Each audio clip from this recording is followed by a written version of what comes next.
Hoy fue pauta.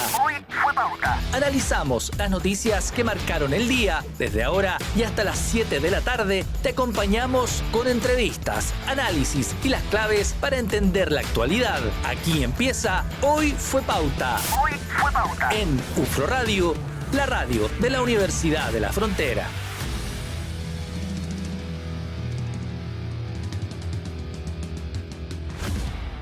Hola, ¿qué tal? ¿Cómo están? Muy buenas tardes. Bienvenidos a una nueva edición de Hoy fue pauta. Hoy día un programa especial porque estamos cerrando este año 2025, preparándonos para recibir el 2026 y por eso hemos preparado un especial junto a mi estimada colega y jefa Nadia Arias. ¿Cómo estás, Nadia? Qué gusto. Muy bien, muy bien. No es necesario, somos colegas. Dijimos la jerarquía. No, ¿para qué? En este momento... ¿Cómo estás, jefecita? No, en este estudio somos colegas. Somos tal cual, colegas. Sí, somos colegas. Colega, bienvenida. Bienvenido. O sea, muchas gracias, digo. Qué gusto verla. Sí, o sea, ¿cómo es eso? ¿Cómo que no me ves? Acá en el estudio. Ah, ya. Después los jefes más arriba pueden escuchar decir ¿Dónde estaba? Si no está allá, ¿dónde está? No. Siempre estoy allá y acá. Esa es la verdad. Pero a la gente eso no le importa. Es una burócrata. Sí, a la gente eso no le importa. Yo solo agradecer el espacio y ojalá que la gente también a esta hora esté tratando de hacer su propio resumen también de lo que fue su año 2025, típico, ¿no? Uno empieza a hacer como las listas, qué es lo que hizo, qué es lo que no logró, qué es lo que pudo hacer, qué es lo que se concretó, los sueños. Creo que ojalá para ustedes, honestamente, de todo corazón, espero que la mayoría de las cosas que pidieron para este 2025 se les haya cumplido. Y si no, bueno, esperamos que el próximo año sea un buen año para todos ustedes, para su familia y para toda la gente que nos escucha y que nos sigan acompañando con su sintonía y también con su audiencia, con poder dejarnos entrar a sus casas a través de los medios de la Universidad de la Frontera este año 2026 que ya se aproxima. Ha sido un año con altos y bajos, ha tenido de todo un poco este 2025. Yo creo que ha tenido muchas sorpresas en torno a distintas áreas, en el área económica, política, para qué decirlo, digamos. Y de todo eso vamos a estar conversando porque vamos a hacer un resumen. Vamos a partir hoy día, seguimos mañana con el resumen. Mañana terminaremos con lo que fue la otra patita del año. La otra patita del año, temas varios que vamos a ir revisando. Y vamos a partir, como siempre, desde el principio, desde el principio de la era, digamos, de este 2025. Antes de iniciar se me había ido un poco. Sí, tú tienes razón, como que la gente comienza a hacer sus análisis de lo que fue el año y los publican en redes sociales y ahí es como que la gente los molesta. Me da risa eso cuando sí, ya, como señora, guárdeselo para usted, la verdad que a nadie le importa. Yo creo que son temas personales, igual los resúmenes de año. Ahora, yo creo que la gente hoy día, en un momento político también donde en el fondo el valor de la democracia es importante, el valor de la democracia también para comunicar, y la gente, cada uno tiene su propia forma. Claro.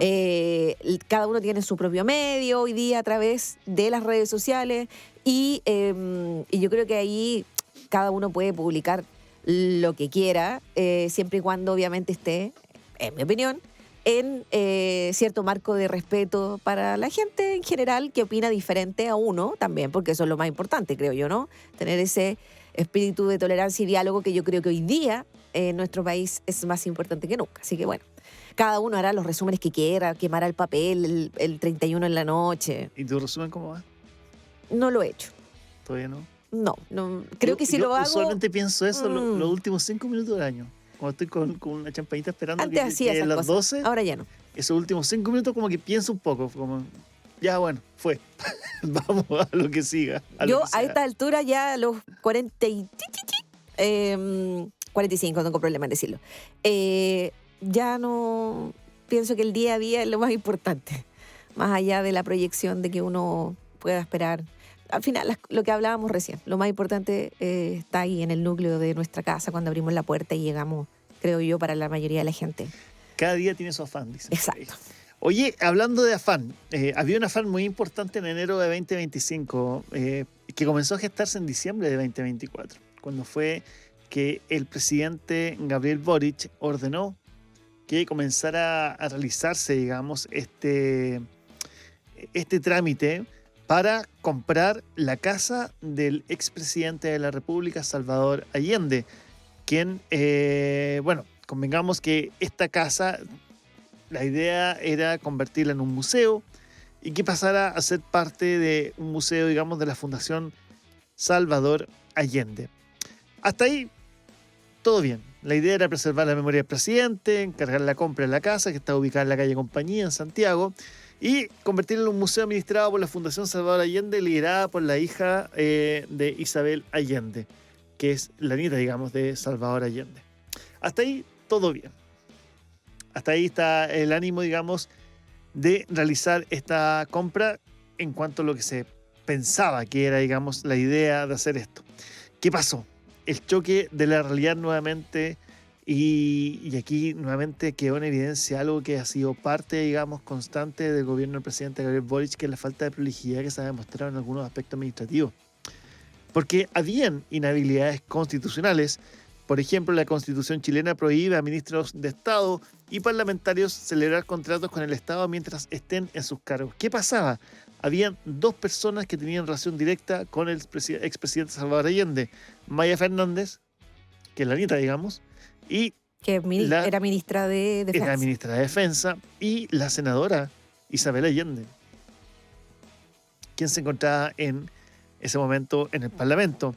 Esto formó una cadena de errores, el proceso avanzó, hubo presiones de parte de funcionarios públicos, también funcionarios del Ministerio de Bienes Nacionales y también, por supuesto, de la oposición, que vio una oportunidad acá en bandeja para atacar al gobierno del presidente Gabriel Boric, especialmente por lo que era la tasación y trámite, digamos, de compra de esta casa, que fue un proceso inusualmente rápido, según se denunciaba del Ministerio de Bienes Nacionales. Acá es importante explicar que el Ministerio de Bienes Nacionales puso en alerta estas circunstancias. ¿Por qué? Porque la primera cabeza que rodó fue la de la ministra de Bienes Nacionales, quien fue la primera en salir cuando esto empezó a salir al aire y comenzó la repercusión por el caso de la Casa Salvador Allende. Lo conversamos varias veces acá. Sí, si no mal recuerdo, la misma ministra dice que sí se pusieron varias alertas, ¿no?, a la moneda con respecto a que este trámite o esta compra no estaba, que no debería ser, digamos, ¿no? Como red flag, que era relevante poner paño frío a esta situación.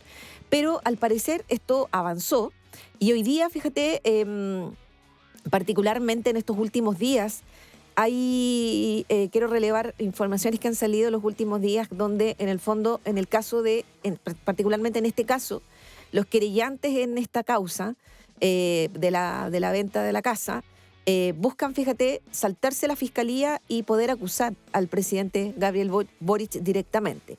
Y voy a leer un poco lo que sale también en el portal de Radio Bio Bio. Dice: el Tribunal Constitucional ordenó la suspensión de la causa por fallida compraventa de la casa del expresidente Salvador Allende, en el caso que tiene entre sus imputados al actual jefe de Estado, Gabriel Boric. El Ministerio Público pretendía comunicar su decisión de no perseverar el próximo mes. Es decir, la Fiscalía, al parecer, no iba a perseverar en la causa, el Ministerio Público.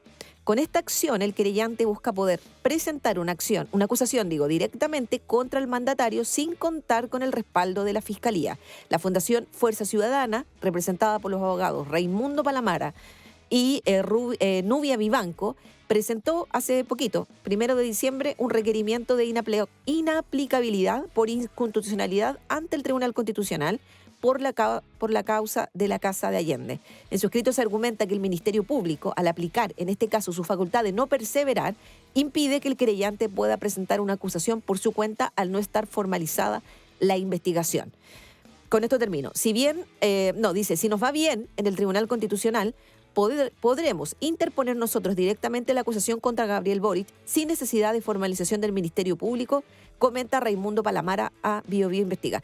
Es decir, el caso de la casa que comienza en enero, ¿sí? ¿Cuándo? ¿En enero del 2025 o marzo? En enero de 2025 comenzó a gestarse la compra en diciembre, pero en enero explota. Explota el tema, ya. Entonces, llevamos casi un año, va a ser casi un año de este tema, y al parecer puede seguir dejando algunas esquirlas, en este caso en la figura del saliente presidente Gabriel Boric. Es un caso que lleva más de 10 meses de investigación y que, recordemos también, dejó la salida de la ministra de Bienes Nacionales, la salida posteriormente, la renuncia de la ministra de Defensa, Maya Fernández, nieta de Salvador Allende, Marcela Sandoval era la ministra de Venezuela. y la senadora Allende, recordemos Isabel Allende, en un momento muy quebrada en el Congreso y muy afectada, digamos, por este escándalo que yo creo que nunca pensaron que iba a tomar el ribete político que llegó a tener durante el 2025. Ahora, yo quisiera dejar en evidencia un par de cosas respecto a este tema, como para ir cerrando un poco la idea. Volviendo a la nota que tú mencionabas, la idea de no perseverar, digamos, de parte del Ministerio Público, fue anunciada por el fiscal regional de Coquimbo, Patricio Cooper, quien dijo que, Muy cuestionado también, recuerda. allá voy, no había reunido antecedentes suficientes para fundar una acusación. Yo no quiero ver bajo el agua, digamos, sobre esto, pero sí es parte de, y digamos, es parte de todo este tema, que el fiscal Patricio Cooper fue muy cuestionado por el mismo gobierno por la interceptación de las llamadas telefónicas en el caso de la investigación que se seguía por Democracia Viva. Y que finalmente sale, si no me equivoco, Y por esta conversación por Procultura. con la exalcaldesa Arací Hasler y Exacto. Carol Cariola, ¿no? Por Procultura. Y estaba siendo muy cuestionado, tanto que se había pedido incluso su remoción en algún momento. Y que ese mismo fiscal salga a decir después, el 20 de octubre, que el Ministerio Público no va a perseverar en una investigación donde el presidente Gabriel Boric era imputado. Igual yo creo que deja un manto de duda tremendo. Porque cuando dice que no hay antecedentes suficientes para fundar una acusación, se fueron 2 ministros y una senadora por esta situación. Si no hubiese habido antecedentes para fundar una acusación siquiera, ¿por qué fueron destituidos? Claro, hay inhabilidades. Eso no significa que sea por sí solo un delito, ¿cierto? Si Exacto. la inhabilidad constitucional lo indica, digamos, no significa por sí solo que es un delito. Pero pudo haber un intento de dolo. No digo que esto haya pasado, pero simplemente siento que eso se debería investigar cuando menos. Bueno, pero no es la primera vez que nos pasa con presidentes de la República. No, sí sé, pero que no sea la primera vez no significa que esté correcto. No, pero no, no sería la primera vez. No estoy buscando el empate acá, simplemente estoy diciendo que cuando menos tenía que haberse investigado la presencia o no de dolo, pero que sea este mismo fiscal más encima que lleva la investigación, que ha estado bajo tanta presión, a mí cuando menos me deja un manto de duda tremendo y creo que no es para nada aprobar la situación. Bueno, el gran tema hoy día, yo creo, de transversal, y con esto podemos seguir en el próximo bloque, para nuestro país, tiene que ver con la transparencia, tiene que ver con la corrupción, que en las últimas semanas claramente ha quedado en evidencia a raíz del escándalo de Gendarmería. O sea, yo creo... Y el caso muñeca rusa. Bielorrusa, o sea, de verdad creo que es el gran concepto, el gran tema del año 2025 y que yo creo que va a seguir siendo parte de la conversación durante el año 2026, que tiene que ver con la transparencia y la corrupción. No sé si seguimos o vamos a la pausa. No, vamos a una pausa y seguimos luego con más acá en Hoy Fue Pauta, haciendo el resumen de lo que fue este 2025.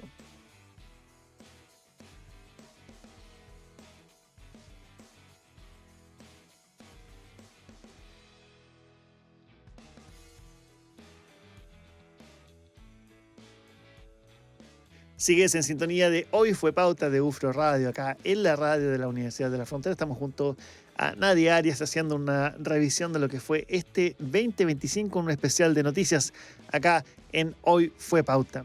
¿Qué estabas haciendo, Nadia, el 25 de febrero de 2025? Qué difícil pregunta, porque no me acuerdo ni lo que hice ayer. Ni antes de ayer, ni hace una semana. Tengo un problema de memoria serio. Eso es grave, lo sé. Pero voy a tratar de voy a obviar la fecha y te voy a llevar al momento. Voy a tratar de pensar de que es porque el estrés de fin de año. Ya, pero voy a obviar la fecha y te voy a llevar al momento. ¿Qué estabas haciendo el 25 de febrero de 2025 cuando ocurre el apagón en Chile? No me acuerdo. No, en serio. No puedo mentirle, Ale. No me acuerdo. No me acuerdo. Sé que sé la noticia. Por lo menos no me dijiste cuál apagón. No, sí sé cuál es la noticia, pero no lo recuerdo. Es que No recuerdo. ¿qué cosas suceden con el apagón? Sí, con el apagón.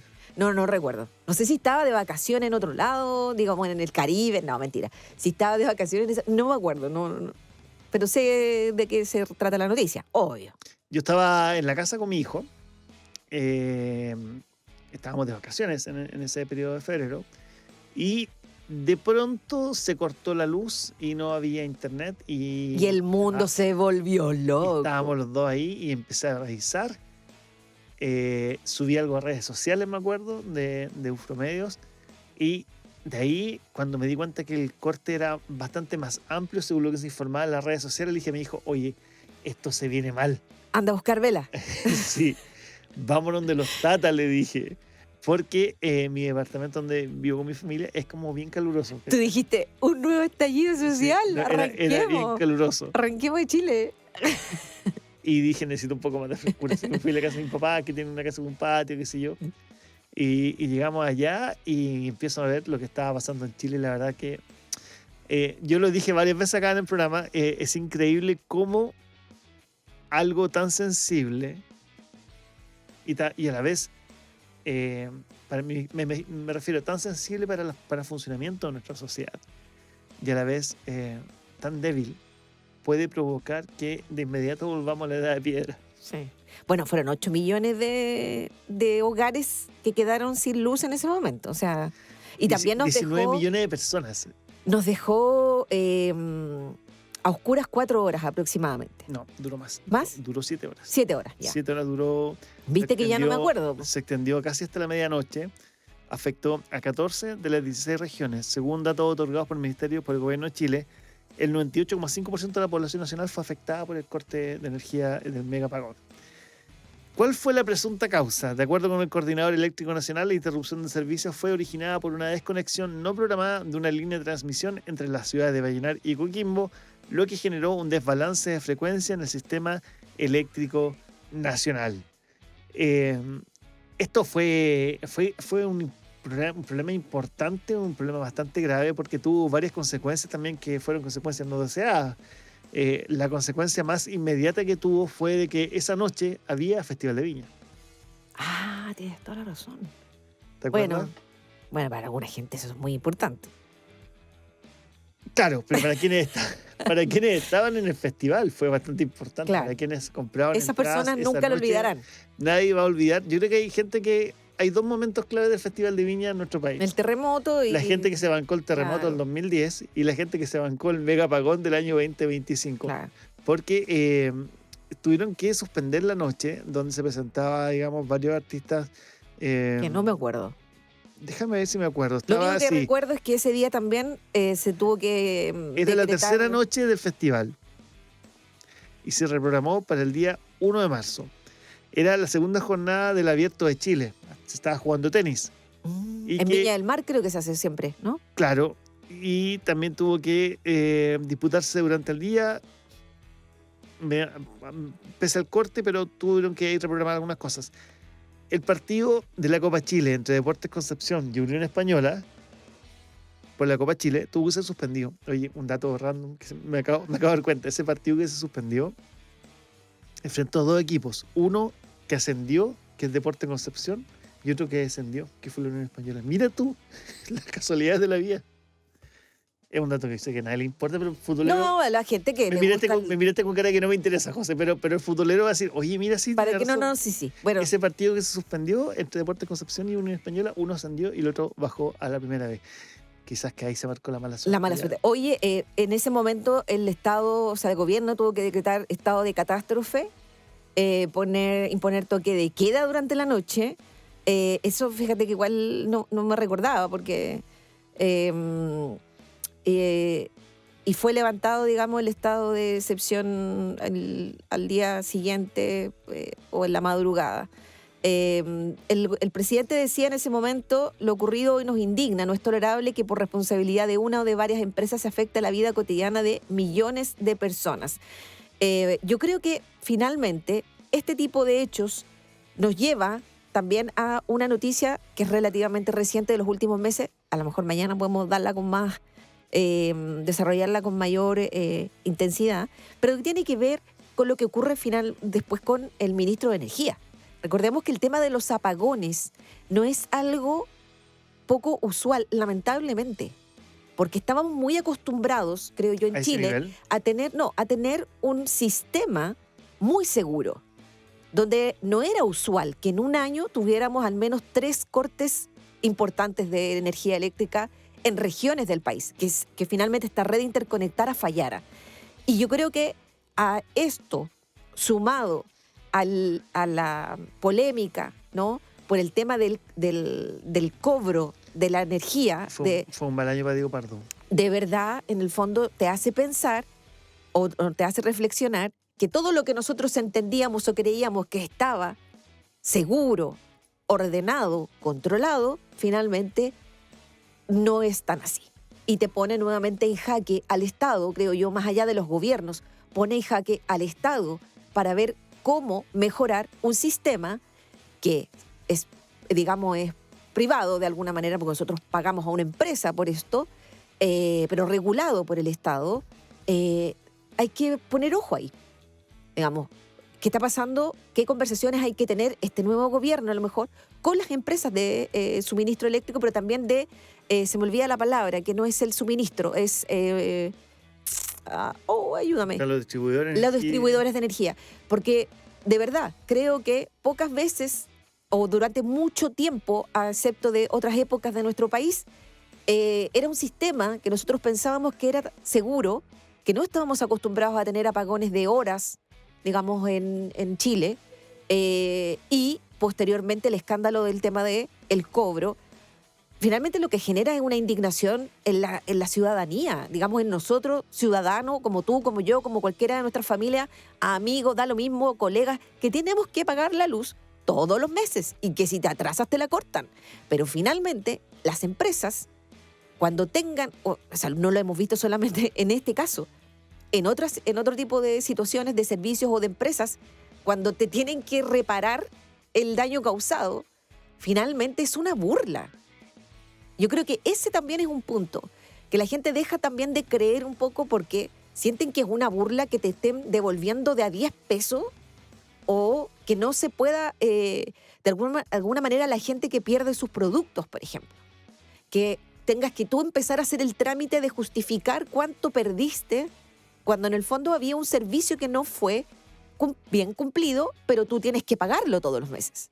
Entonces, finalmente, creo yo que ahí hay 2 puntos. Uno, las conversaciones que a lo mejor hay que tener con este tipo de empresas, porque en el fondo lo que pensábamos que a lo mejor era muy seguro, no es tanto, algo está pasando, o hay que modernizarlos, pero por el otro lado te siguen cobrando, o la indemnización en el caso de este tipo de cosas es una burla para la gente.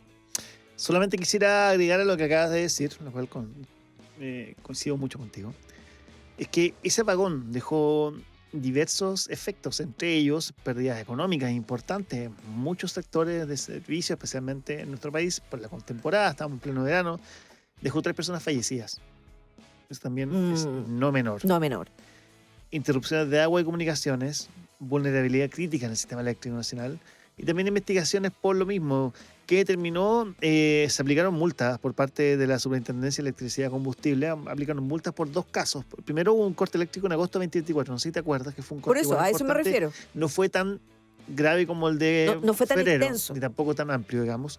Pero sí hubo un corte en agosto por los temporales. ¿Te debes de acordar que hubo temporales importantes en agosto de 2024? Bueno, por el apagón de 2025, la SEC imputó cargos al Coordinador Eléctrico Nacional y a 8 empresas, entre ellas Interchile, Transelec, ENGIE, AES Andes, CGE Transmisión, las transmisoras, esas son las empresas que estaban buscando el nombre, Alfa Transmisora, Bioenergía Forestales, Generadora Metropolitana, por fallas operacionales, y también multas. Las empresas riegan hasta 10.000 unidades tributarias anuales y cada consejero del CEN, que es el Coordinador Eléctrico Nacional, hasta 30 UTA. Esas son unidades tributarias anuales, por lo que entiendo. UTA.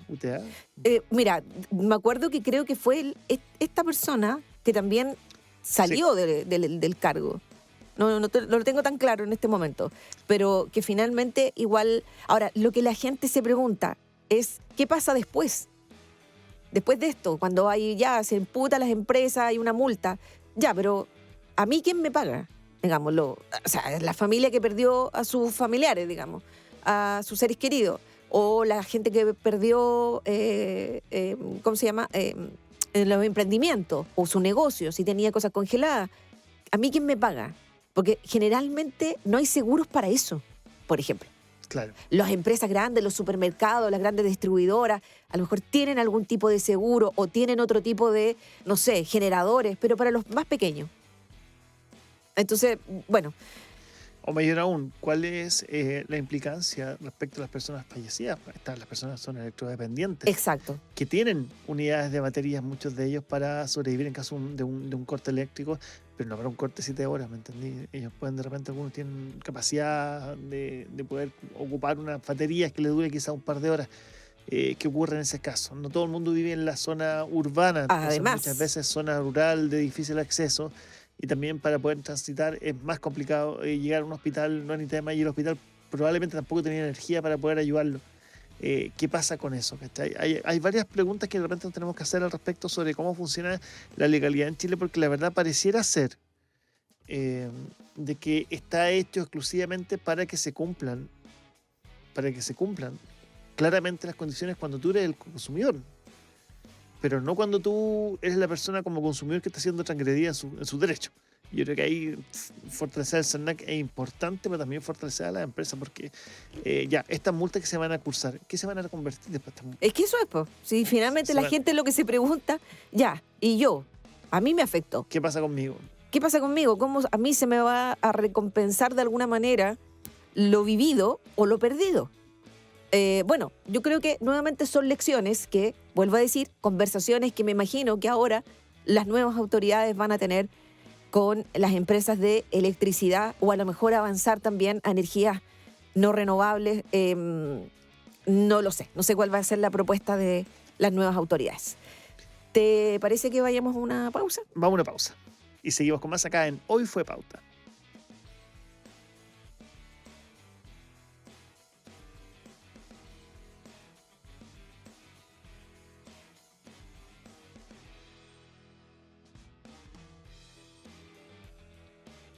Estás en sintonía de Hoy Fue Pauta de UFRO Radio, hoy día revisando informaciones referentes a lo que fue el resumen de noticias de 2025. Me encuentro junto a Nadia Arias, viendo lo que ha pasado durante este año. Hemos visto ya un par de cosas. Lo que pasó en enero principalmente y marcó la pauta fue el caso de la fallida casa de Salvador Allende por parte del gobierno del presidente Gabriel Boric.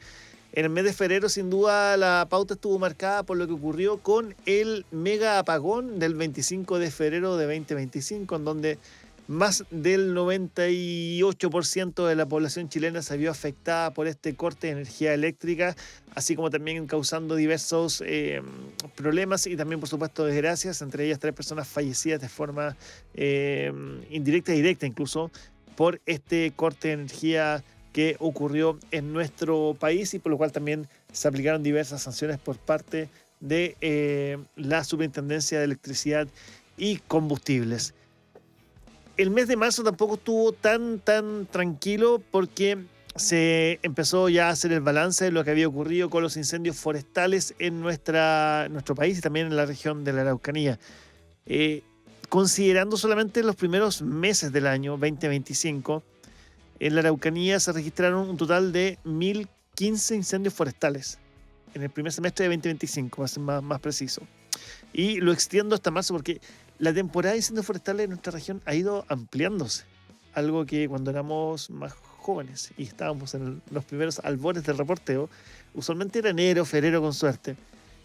Ahora se amplía mucho más allá, incluso hasta abril todavía hay incendios forestales importantes en la región de Araucanía. Por eso se habla del primer semestre de este año, 1.015 incendios que afectaron un total de 55.558 hectáreas. La comuna más perjudicada fue Galvarino, con 12.364 hectáreas quemadas, lo que representó un total de 22,3% del total regional. Siguieron las comunas de Victoria con 11.767 hectáreas y Ercilla. Pero no solamente eso, también hubo personas fallecidas. Sí. Tengo entendido que 4 personas perdieron la vida en el contexto de estos incendios forestales. Estamos hablando también de incendios que afectaron la región del Biobío, ¿no? Y la Araucanía, y también obviamente en la zona centro-sur, pero lo que nos respectan a la región. Hay que decir que actualmente ahora, actualmente, digamos, en esta temporada, se han registrado 1.739 incendios, con una superficie afectada de 7.300 y fracción. Eso es actual. Y en la región de la Araucanía, 283, según el reporte que tiene CONAF en su página, que está muy actualizado, hay que decirlo, y 383, digamos, en superficie. Si no me equivoco, 383, sí. Bueno, hasta el día de hoy, en la Araucanía, dice, el total de incendios es 1, con una superficie de 2,91, pero yo creo que también el agüita de estos últimos días ha sido, nos ha sorprendido a todos la lluvia, pero creo que también ha sido súper importante para poder bajar la intensidad, porque estuvimos con días de mucho calor y mucho viento, que yo creo que esa es evidentemente el gran tema o el gran elemento que complica la situación. Ahora, yo creo que desde el punto de vista de lo noticioso, lo más impactante, creo yo, obviamente, además de la muerte de personas, tiene que ver con el origen del fuego, con las investigaciones que finalmente dejan en evidencia que aquí hay manos o intervención de terceras personas, intervención humana al momento del origen de estos incendios que dejan vidas humanas, dejan gente sin su sustento, casas perdidas, pero también en el área de la agricultura, por ejemplo, ¿no?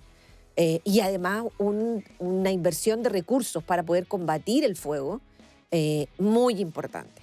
Entonces es bastante preocupante darse cuenta que nuevamente, a pesar de todos los llamados que se hacen año tras año, la intervención humana es el principal elemento de origen de estas catástrofes, de estas tragedias.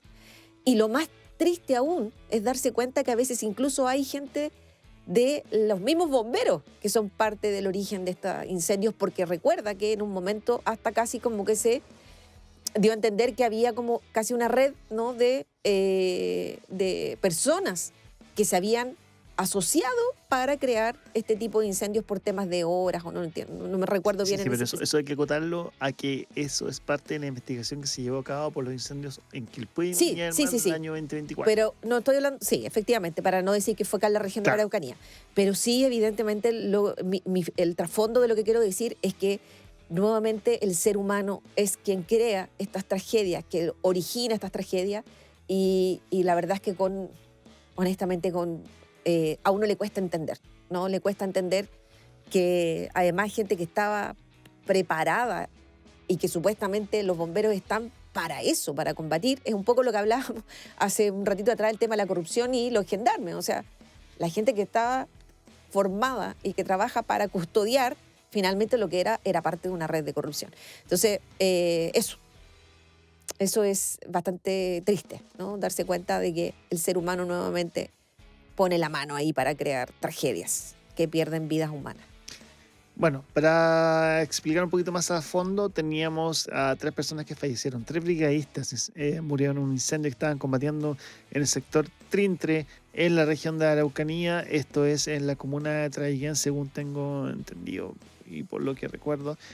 Habían 400 hectáreas que estaban siendo afectadas en ese mismo lugar. Se trataba de brigadistas de la compañía manufacturera de papeles y cartones, más conocida como CMPC, quienes lamentablemente fallecieron en el combate a un incendio. Se trataba de Duván Alejandro Ignacio Olate Farías, de 22 años, José Luis Quesada Barra, de 44, y Cristian Alexis Guerra Acuña. De hecho, de ellos, Duván Olate pertenecía a la segunda compañía del Cuerpo de Bomberos de la comuna de Yumbel, en nuestro país. Era muy joven él. Muy joven, tenía solamente 22 años. El resto de los brigadistas, José Quesada, 44, y Cristian Guerra, 43 años. Personas con amplia experiencia en el combate de incendios forestales, pero hay algo que yo he escuchado decir de expertos que trabajan en unidades de control de incendios forestales.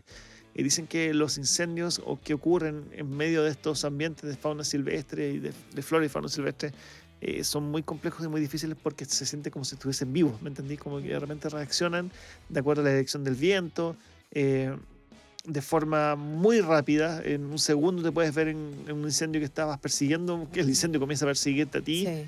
y que eso Te atrapa. obviamente te atrapa y termina provocando estos tipos de incidentes que son muy lamentables, muy dolorosos también para la comunidad, porque al final se trata de personas que, más allá de que estén siendo pagados, ¿no? Digamos, como en el caso de los brigadistas de la Absolutamente. CNPC, Eso no. más allá de eso, están arriesgando sus vidas con tal de ayudar a salvar a la comunidad, a salvar a los terrenos, a salvar los campos, salvar casas incluso, porque cuántas veces se encuentran estos incendios forestales enfrentados con la zona de interfaz donde se unen Exacto. con las comunas. En la región de Araucanía hay muchas comunas que tienen zonas de interfaz peligrosas, donde las casas y las viviendas están ubicadas solamente a metros del inicio de sembradíos importantes de distintos tipos de especies forestales. ¿Te acuerdas que en ese momento, si no mal recuerdo, hablamos con alguien de SMPC y también de Corma, ¿no? Sí, hablamos con la Corma y hablamos también con la directora de CONAF. Exacto. Muy bien, gracias por recordarme aquello. Y en el fondo también en ese momento, porque hay que decirlo que la historia nos habla también de que aquí, en el caso de los incendios forestales en esta región, ha habido negligencia. Ha habido, digamos, cuestionamiento a los procedimientos cuando han muerto, recordemos muchos años atrás, brigadistas en Carahue. Y que finalmente también eran subcontratados. Recuerdo muy bien ese caso. Entonces, es importante esclarecerlo. Es Fueron importante. 6 brigadistas el 2012. Entonces, es importante. Imagínate, en ese momento, en el caso de Traillén, había 9 personas heridas. Sí. Fallecen estos 3 brigadistas. La el más- tragedia pudo ser mayor. Exacto, el más joven de 22 años.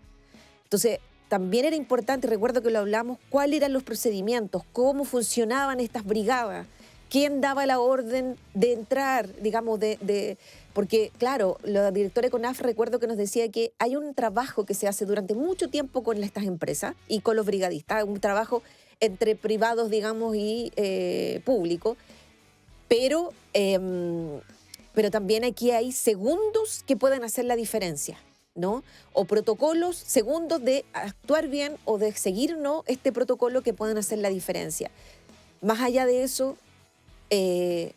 estas personas estaban haciendo su trabajo y en ese contexto pierden la vida, pero además, vuelvo a insistir, es tan poco entendible, digamos, que hayan personas que se dediquen a intencionalmente hacer esto, sabiendo cuál puede ser el riesgo que pierdan la vida algunas personas inocentes. Eso es lo más triste. Es que, la verdad, como para cerrar un poco la idea, más del 95% de los incendios forestales son por obra intencional o no intencional. Claro, también de puede la ser acción- accidental. De la acción humana.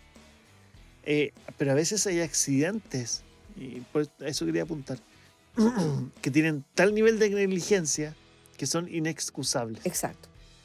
Que es como, por ejemplo, a ver, en un día donde hay prohibición completa de hacer quemada agrícola, porque hay más de 30 grados de calor, porque la velocidad del viento supera los 40 kilómetros por hora, porque hay 30% de humedad en el ambiente, o sea, las condiciones especiales, maravillosas para un incendio forestal, y que tú, por desobedeciendo la instrucción de la autoridad, comienzas a hacer un fuego. Total, ¿qué va a pasar? Se haga un fuego.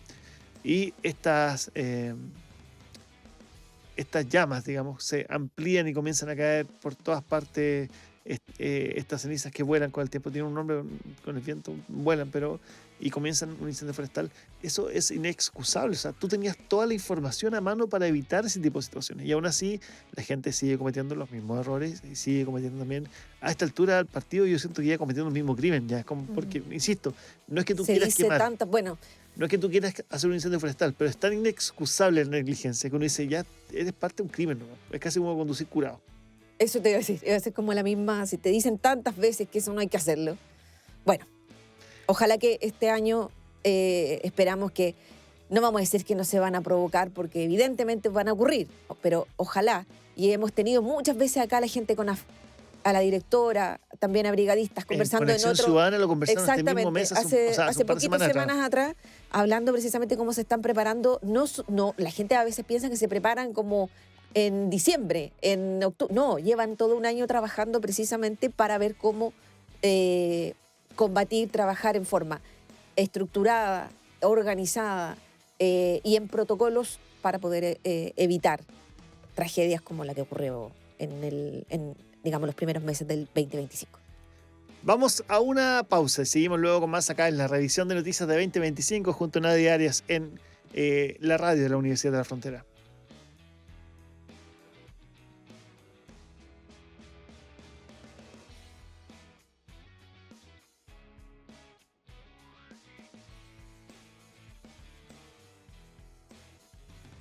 Seguimos acá en sintonía de Hoy Fue Pauta en UFRO Radio con la revisión de las principales noticias que marcaron la jornada de este año 2025. Estamos comenzando a despedirnos ya de este año de a poquito, Nadia Arias. Sí. Bueno, esperamos que la gente ya esté haciendo también sus resúmenes, sus reflexiones. Lo que fue este año, esperamos que haya sido un buen año para la mayoría de ustedes y si no lo fue, esperamos de todo corazón que el próximo 2026, que yo no lo puedo creer, que estemos en el 2026, como que veía tan lejano, o sea, estamos a puertas comillas, de un 2030, o sea, yo decía, no, yo no sé si voy a estar o voy a poder proyectarme el 2030, año 2030, no lo puedo creer. Me puse demasiado vintage para mi reflexión, pero no lo puedo creer. ¿Sabes lo que es peor? A medida, bueno, la gente debe saber lo que nos están escuchando, a medida que uno va creciendo se pasa todo más rápido. Sí, por lo que, ¿te acuerdas que los papás, siempre los abuelos decían? De hecho, el pantalón empieza a subir. Mijita, yo por la calle. Cuando los días se pasan tan rápido y la vida se pasa rápido. Bueno, sí, es verdad. A esta altura uno piensa que sí, se pasa todo muy rápido. Esperamos, sí, que los momentos sean de buenas sensaciones. Esos momentos que uno tiene en el día a día, en la vida. Y ojalá que esos momentos sean los que queden para siempre. Exactamente. ¿Qué tienes para abril, Nadia? Abril 2025. Bueno, es abril algo, 2025. Digamos, esta conmemoración, hablemos de cultura, y esta conmemoración creo yo que cruza el año completo, que tiene que ver con el natalicio o la conmemoración de los 80 años de el premio Nobel Gabriela Mistral. El Ministerio de las Culturas también en ese momento, fíjate que levantó varias actividades durante el año. Este año se celebran los 80 años desde que Gabriela Mistral recibe el Premio Nobel de Literatura, y se convierte en la primera persona en Latinoamérica y ahora la única mujer en la región en obtener esta distinción. Más allá de, en el fondo, creo yo, si a uno le gusta o no le gusta o comparte digamos, el arte, las piezas de Gabriela Mistral, creo yo que es indiscutible pensar que es una de las figuras en la cultura y en el arte de nuestro país, en la historia de nuestro país, que cruza generaciones. De ella hay libros, documentales, inspiraciones para canciones,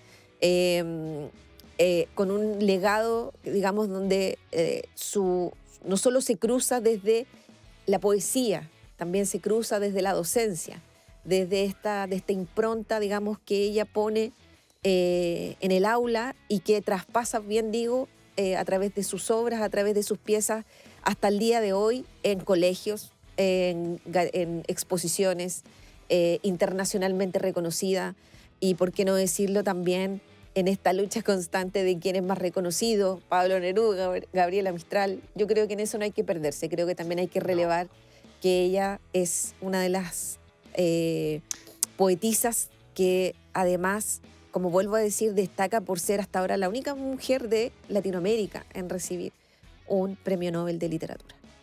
Yo me pregunto, ¿cómo habrá sido en ese momento para los chilenos informarse de que Gabriela Mistral había obtenido el premio Nobel? ¿Por qué me lo pregunto? Porque es como que hoy día me dijeran, ¿sabes qué? Hay hoy día una chilena, por ejemplo, como Isabel Allende, recibe el Nobel de Literatura. Yo creo que debe sentirse un orgullo tremendo para lo que significa el premio Nobel, ¿me entendí? Pues claro, hay algunos premios que los pueden discutir las personas. El premio de la Paz, que siempre es como discutido. Se discutió con Barack Obama, se discutió con Corina Machado. Se lo querían entregar a Trump. Es una discusión que siempre está presente, pero cuando tú el premio Nobel de Literatura tiene poca discusión, salvo cuando fue entregado a Bob Dylan. Ah, sí, recuerdo. Ahí hubo una discusión al respecto de por qué se entregaba el Premio Nobel de Literatura a un cantante, a un compositor como Bob Dylan. Sin embargo, cualquiera que ha logrado escuchar siquiera un par de canciones de Bob Dylan podría decir tranquilamente, ¿sabes qué? Bob Dylan tranquilamente puede haber sido Pablo Neruda. Lo que pasa es que Bob Dylan canta. Pablo Neruda no cantaba, pero la prosa está ahí. Hay un tema de Gabriela Mistral muy importante. El otro día lo vi en un video, lo descubrí por casualidad. Tuvo un papel crucial en la educación mexicana. Sí, es muy importante en México. Es muy, muy importante.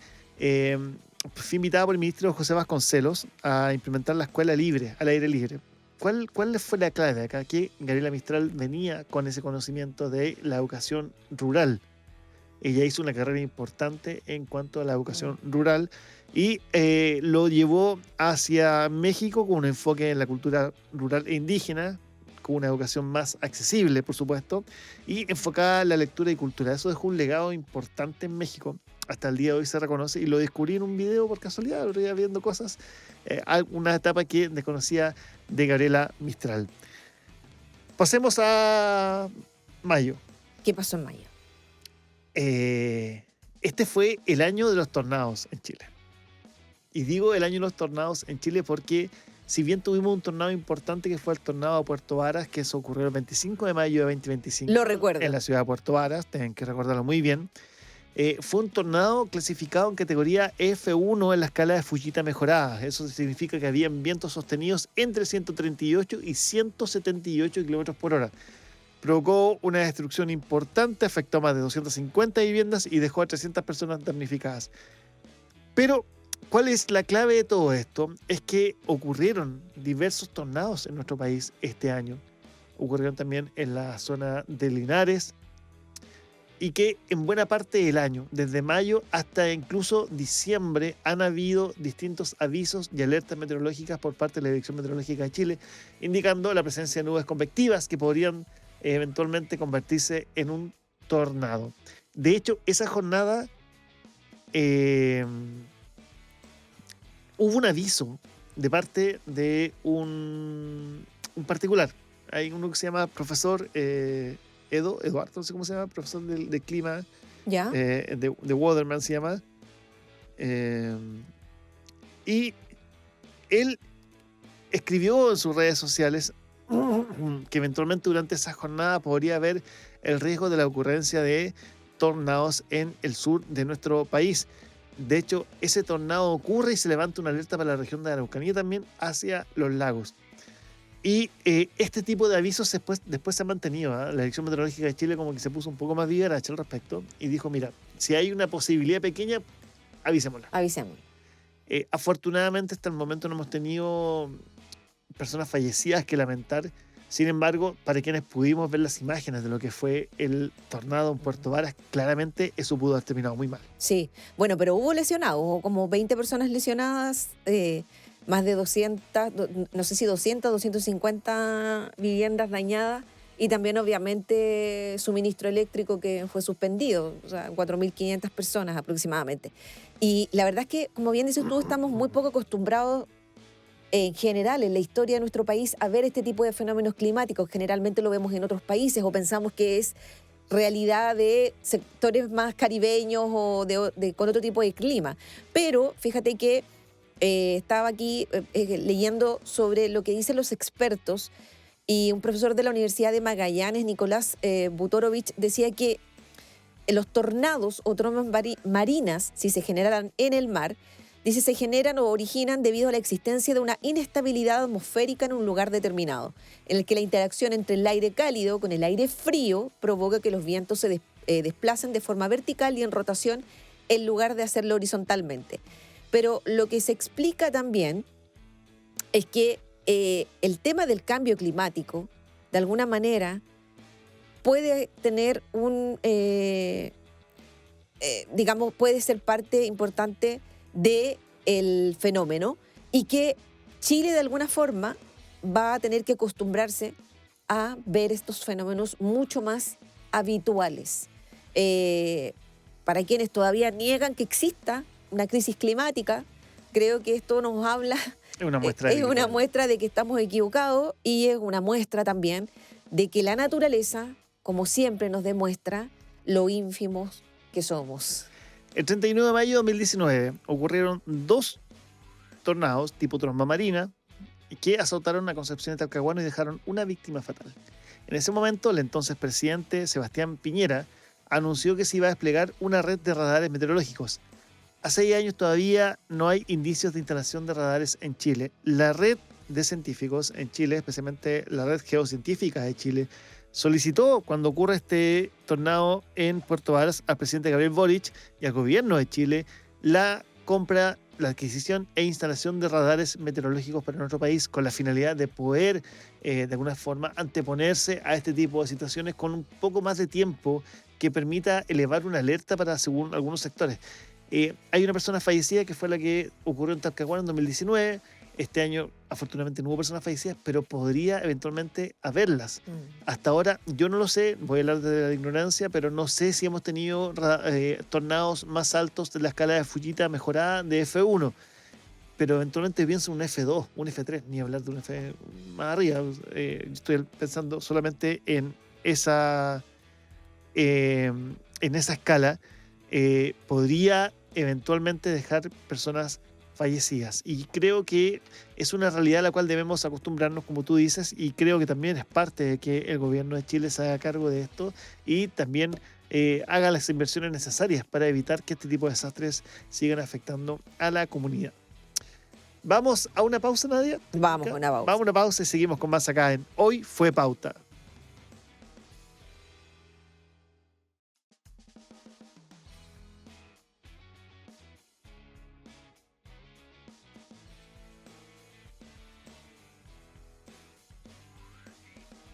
Seguimos acá en Hoy Fue Pauta de UFRO Radio haciendo una revisión de lo que fueron las principales noticias de este año 2025 que ya comienza a despedirse. ¿En serio?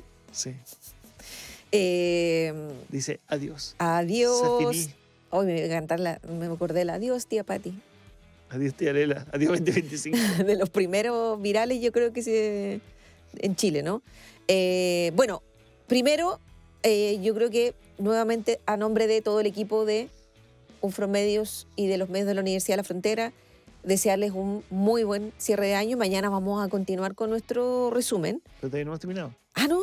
No. ¿Por qué me dijiste que Queda- estamos terminando? no, te digo porque esta es la última revisión que haremos. Ah, de todavía noticias. nos quedan noticias. Sí, nos queda una Ok, última noticia. entonces olvide lo que acabo de decir. No, pero tranquilo, después lo repetimos nuevamente. Oye, junio de 2025 estuvo marcado por una información a nivel nacional que fue la de las primarias presidenciales que se llevaron a cabo por parte del oficialismo, Así donde es. competían distintos candidatos de lo que es el bloque de gobierno. Estaba por el Frente Amplio Gustavo Winter, estaba también por el partido, no es Verde Social, ¿Federalista? la Federación Verde, Jaime Mulet, estaba también Ya no me acuerdo de todos los partidos. Carolina Toá por la ex Concertación. Fue muy pasado eso. Y estaba también presente Janet Jara, la candidata Parisi. presidencial. Meo. No, estoy hablando de las primarias. Ah, de las primarias. Ay, perdón, Enchúfese, tan dispersa. enchúfese. Ya, tan dispersa. Y estaba Janet Jara en esas primarias presidenciales oficialistas que se llevaron a cabo en junio de 2025. Fue una campaña que primero fue tratada con guante blanco por parte de los contendientes, excepto por uno, que nunca cayó en otra cosa que no fuese guante blanco, que fue Jaime Mulet. Luego se pusieron un poquito más rudas las campañas a medida que fueron avanzando, especialmente en las franjas televisivas, a medida que fueron avanzando hacia la fecha de realización de las elecciones presidenciales, las primarias que se realizaron el 29 de junio de 2025. ¿Qué pasó? Lo que ya sabemos. Lo que ya sabemos. Esto fue una sorpresa total. Yo lo voy a reconocer de forma muy hidalga porque acá estábamos reunidos con Mario Álvarez, periodista y doctor en comunicación política de nuestra universidad. Y con Mario conversamos ese día y fue como, no, mira, Carolina Toá gana caminando. De hecho, nosotros la tuvimos la entrevistamos cuando era ministra del Interior, ¿te acuerdas? Así es. Y ella siempre dijo que no, que su... Bueno, lo que dicen todos los que ejercen el cargo en el De hecho, la momento. entrevistamos 2 veces este año. Tú la entrevistaste como ministra del Interior y después yo la entrevisté Como candidata presidencial. Bueno, Y- hay que, comillas, paréntesis, hay que decir Y aquí en el fondo hay que hacer también, como dices tú, el reconocimiento y la hidalguía a la producción que te mandaste en el Hoy Fue Pauta este año, que era un año netamente político, muy cargado. Y la verdad hay que decirlo que obviamente es un orgullo decir que por este escenario, digo, en este estudio, ya sea telefónicamente o presencialmente, pasaron ministros, subsecretarios, por también candidatos, candidatas, ganadores, perdedores, de todo. Y la verdad es que creo que regionales y nacionales, porque recuerden que también hicimos junto a Juan Antipán, una lista importante de los candidatos y candidatas a las parlamentarias que iban acá por la región, diputados y senadores, y intentando dar cabida también a todas las voces y a todas las miradas para que la gente votara informado, que ese es el objetivo finalmente de los medios públicos y universitarios, por cierto, el análisis crítico, pero también la información para la gente.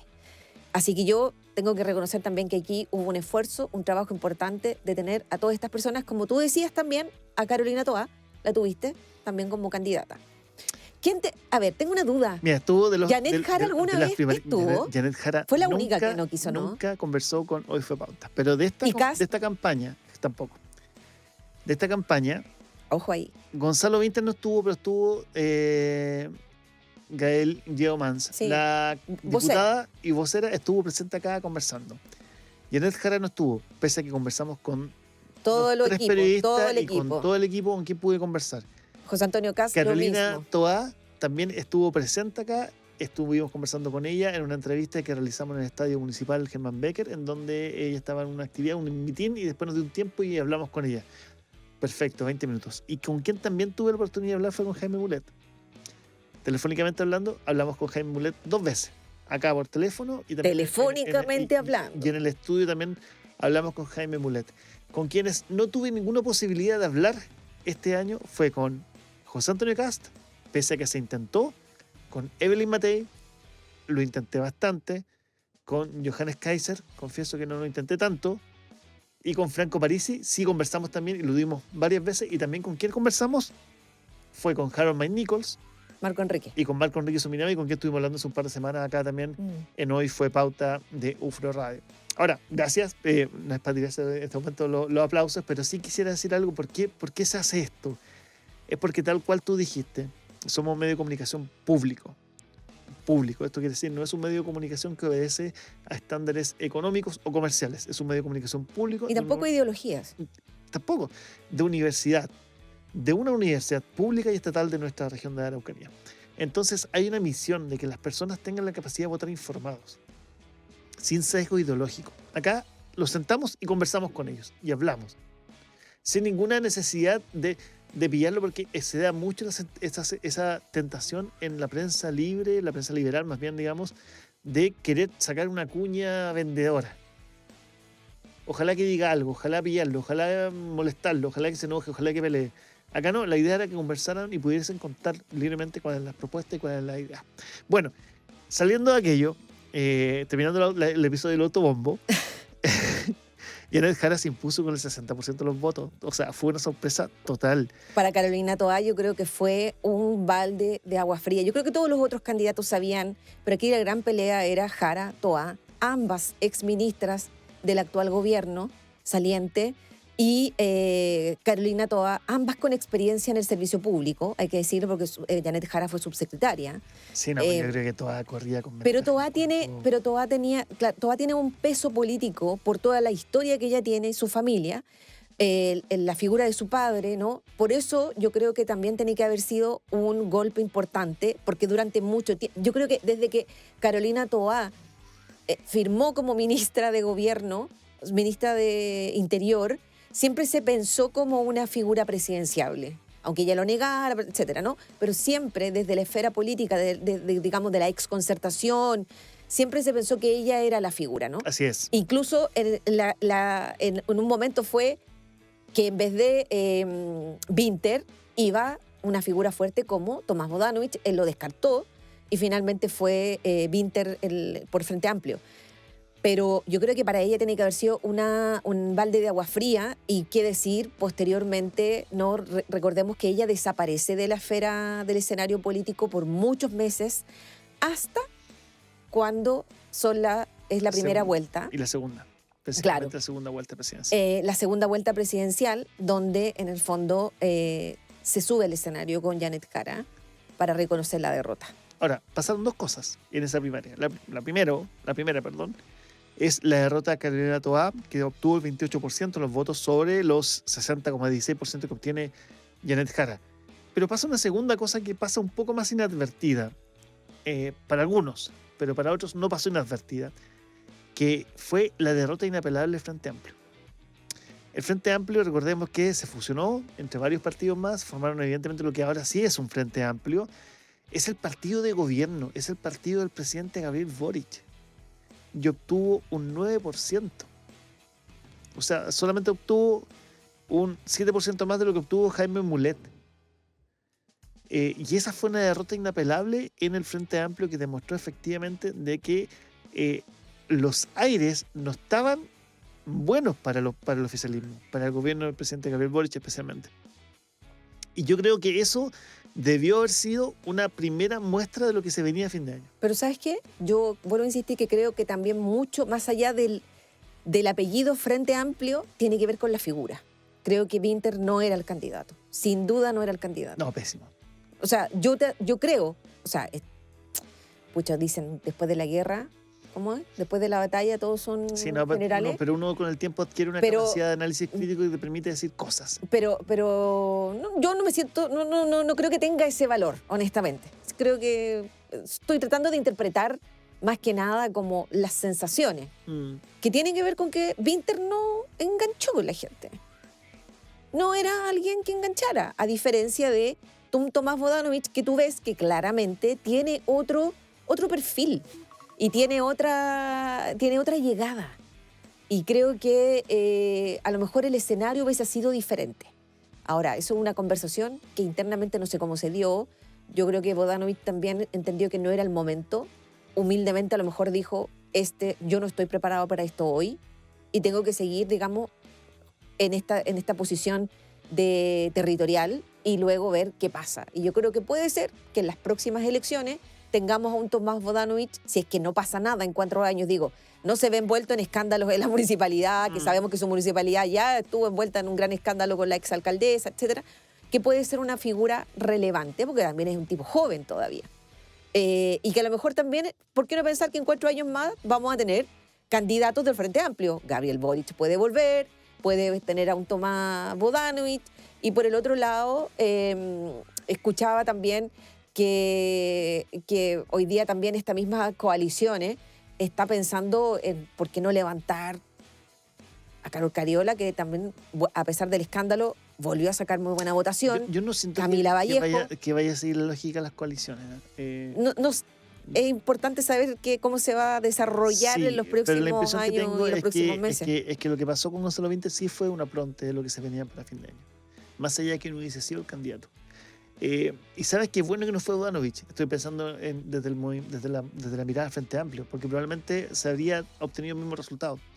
Ahora, tan holgado como el resultado que se obtuvo a fin de año entre José Antonio Kast y Janet Jara, no creo. Habría sido más peleado. Y yo creo que hay mucha gente que también piensa lo mismo respecto a Carolina Toá. Hay mucha gente que cree que el escenario finalmente se dio muy propicio para una candidatura como la de Carolina Toá. Una candidatura más de centro. Y que eventualmente podría haberle costado mucho más a José Antonio Kast llegar a obtener el triunfo en la elección presidencial versus lo que pasó con Janet Jara. ¿Qué fue lo que ocurrió con Janet Jara en esa elección? No tengo idea. La verdad que no voy a lanzarme acá un carril respecto a cuál fue el resultado. Claro, hay mucha gente que dice que efectivamente se le veía como una verdadera opción y que también muchos dicen que efectivamente hay un ala mucho más ultra en la coalición de gobierno que no se sentía cómodo con los cambios que efectivamente logró obtener el presidente Gabriel Boric y que buscaba irse en un cambio más profundo respecto de las medidas que se necesitaban, digamos, en términos sociales. Ahora, cómo terminó la historia, eso fue otra cosa. Pero por lo menos en las primarias de junio de este año, Janet Jara se alzó como la gran victoriosa y también con el Partido Comunista de su parte, también como el Frente y el Bloque con mucho más apoyo popular en las urnas. Oye, tengo la duda, ¿cuándo se destapa el caso de las licencias médicas? ¿Fue también por esa fecha o no? El caso de las licencias médicas se destapó en mayo. también. En mayo, donde, si no me equivoco, en mayo también se descubre, sí, entre abril y mayo.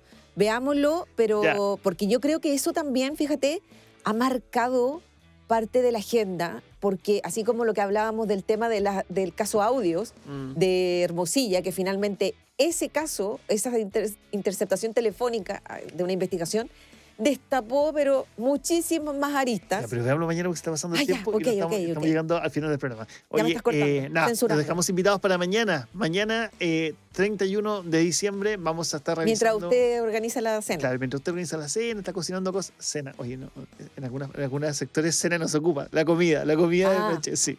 Oye, me da risa tanta tontería de repente que pasa en el lenguaje en Chile. Vamos a invitarlos para mañana, a 31 de diciembre, para que estén pendientes junto a nosotros, porque tenemos con la revisión de lo que fue la segunda parte del año y lo que nos quedó también en el tintero, que fue, por supuesto, las licencias truchas. Nadia Arias, te dejo invitada para mañana. Nos vemos mañana. A ustedes también. Un abrazo. Gracias por la sintonía. Chau. Chau, chau. Y así cerramos esta edición de Hoy Fue Pauta. Gracias por acompañarnos en este recorrido por las noticias más importantes del día. De lunes a viernes, desde las 17:30 horas, por UFRO Radio, la radio de la Universidad de la Frontera.